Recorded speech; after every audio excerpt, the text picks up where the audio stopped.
What's up, guys? Josh Heinz here with Catalyst Performance Factory. We are back again today with another episode documenting my MCL injury recovery, rehabilitation, and corrective exercise. So in the past couple videos, we've touched base on the details of the injury in the first video, and then in the second video, we just really got into some different aspects of range of motion, regaining range of motion, and some different methodologies for doing that. So the next step that you really want to focus on once you start to get that range of motion back, once you start to get some stability back, obviously once your pain subsides, you really want to start focusing on getting strength back in the joint and also in the surrounding joints and all the muscles that support those areas. So that's what we're going to focus on today. I'm going to show you guys a couple exercises that will help us out, and let's get into it.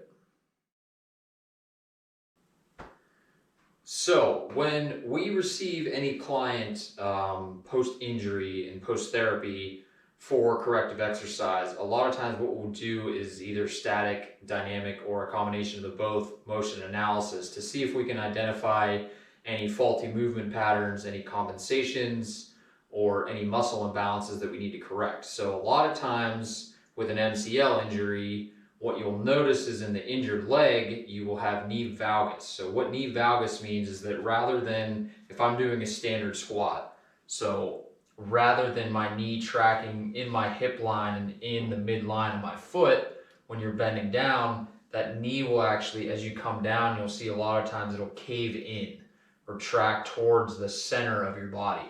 So that motion is knee valgus. So this is what normal knee tracking is. This is what knee valgus looks like.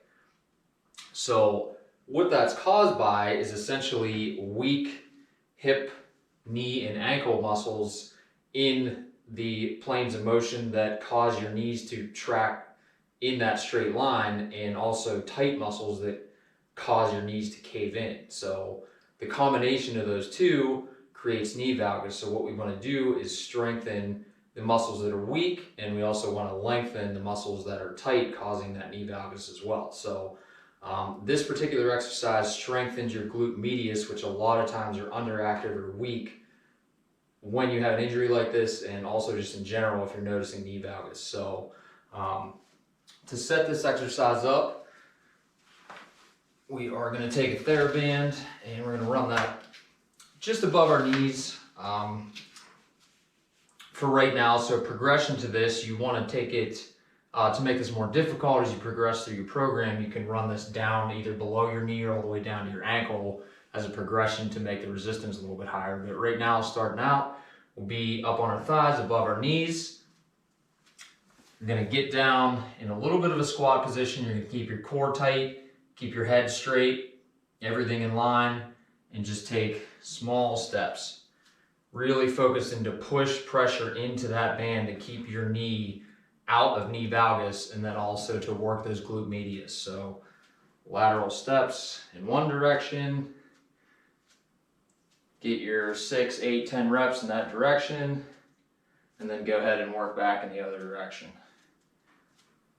So you really want to take this slow and controlled and really focus on squeezing those glute muscles to get that activation in your glute medius. That's your lateral band walks. So this last exercise that I want to show you guys for today is going to focus on the hamstring itself on the medial side.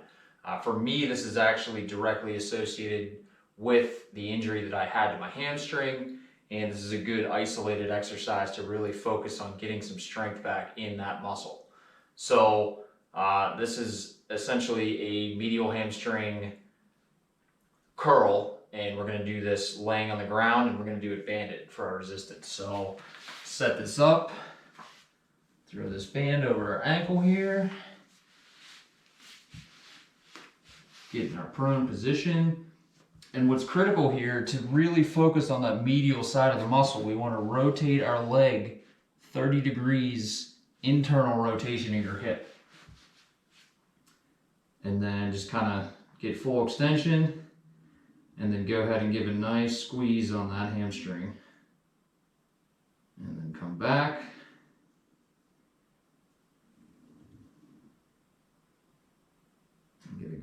at the top. Yeah, I'm definitely still in the early stages of strengthening on this leg, so progress to be made here for sure, but gotta start somewhere.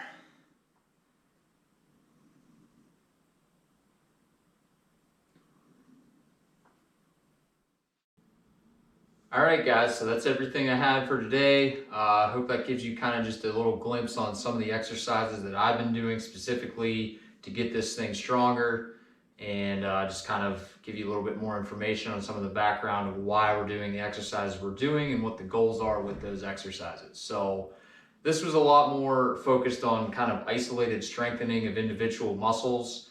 Next week, I'm going to get a little bit more into kind of integrating more dynamic movements and how we can get back into more functional movement patterns, incorporating all these muscles together.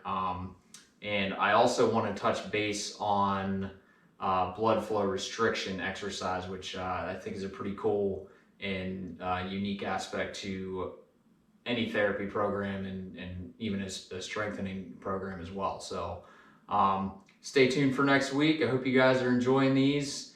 If you have any questions about anything, feel free to leave a comment, reach out to me, DMs, whatever works for you guys, and see you next week.